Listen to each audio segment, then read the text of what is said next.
እናቴ ናት ያሳደገችኝና የሴት ልጅ ነኝ። በቃ ጀግና ነህ። እናትህ ምን አይነት አስተዳደግ እንዳሳየችህ አንተ ላይ በተግባር ይታያል። ምን አይነት መልካምና ጠንካራ እናት እንዳሳደገችህ ይታያል ተግባርክ ላይ። እና ለሚስቴ እግዚአብሔር የሰጠሽ ስጦታ መግፋት የለብሽም። አንዳንዴ ትዳር ውስጥ እኮ ግጭትም ይኖራል ማንኛውም ጋር፣ ግን ያን ነገር የተሰጠሽን ነገር በአግባቡ እግዚአብሔር አደራ የሰጠኝን ነገር ደግሞ ተንከባክፎ የመያዝ ፋንታው የኔ ነው። በቃ እኔ አሁን እቺ ልጅ ጥዬ ብሄድ ነገ ምን እንደሚገጥመኝ አላውቀውም። የምር ስወጣ የሆነ ነገር ቢገጥመኝ አላውቀውም ምን እንደሚገጥመኝ።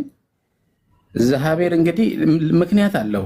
እሷን እንዲህ ቁጭ አድርግቶ እኔንም እሷን እንድንከባከብ 5 ዓመት ሙሉ አሁን ወደ 6 ዓመት እየሄደን ነው። እንግዲህ ሁሉን ነገር ማደርገው እኔ ነኝ። በቃ ምን ብዬ ልንገርሽ? ሁሉን ነገር በቃ መንቀሳቀስ አልችልም። ሁሉን ነገር እኔ ነኝ የማደርገው። እግዚአብሔር ምክንያት አለው። እኔም ብዙ ነገር ተምሬያለሁ። እግዚአብሔርን አውቄበታለሁ። በሷ ምክንያት እግዚአብሔርን እሱን እንዳውቅ ስላደረገኝ እግዚአብሔር ይመስገን።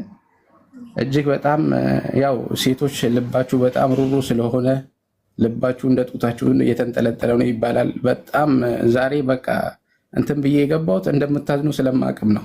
አቡዬ በወንድ እንደማጨክኑ አውቃለሁ። እና በተቻለ መጠን ወንዶች እባካችሁ ሚስቶቻችሁን ተንከባከቡ ነው። በቃ ሴቶች የሚፈልጉት እኮ እንክብካቤ ነው። በቃ የልብ እንትንም መስጠት ነው የሚፈልጉት። በቃ ሌላ ነገር አይደለም። በቃ እንክብካቤ ካገኙ ምንም ነገር እኮ ከወንድ አይፈልጉም እነሱ። እና የልብ እንትን ስለሆኑ በቃ እኔ እንጃ ምን ብዬ እንደምገልጻችሁ አላውቅም። የምሬ ነው። ከወንድ በላይ ሮጦ የሚደርሱ ሴቶች ናቸው ምንም ነገር ቢሆን። እና እግዚአብሔር ይስጣችሁ። ሀቡዬ በርቺ። ለብዙ ኢትዮጵያን ድምፅ የሆንሽ ነሽ። እድሜና ጤና ይስጠሽ። ብዙ ሰው እንትን በቃ ሮማን ቀደም ብላለች። የብዙ ሰው ጭንቅላትን እየፈወሰች እንትን እያለች ነው ያለችው ነገር በጣም ትልቅ መልእክት አለው። በርቺ፣ በዚሁ ቀጥይ። ምንም ነገር ይመጣ ወደ ኋላ እንዳትይ። እግዚአብሔር እድሜና ጤና ከነ ሙሉ ቤተሰብሽ ይስጠሽ። በጣም አመሰግናለሁ። እግዚአብሔር ይስጣችሁ ሁላችሁንም ከመጀመሪያው እስካሁን ድረስ ላላችሁ ሁላ እግዚአብሔር ይስጥልኝ። አመሰግናችኋለሁ፣ ወዳችኋለሁ። እግዚአብሔር ይስጥልኝ። አመሰግናለን ጋይስ።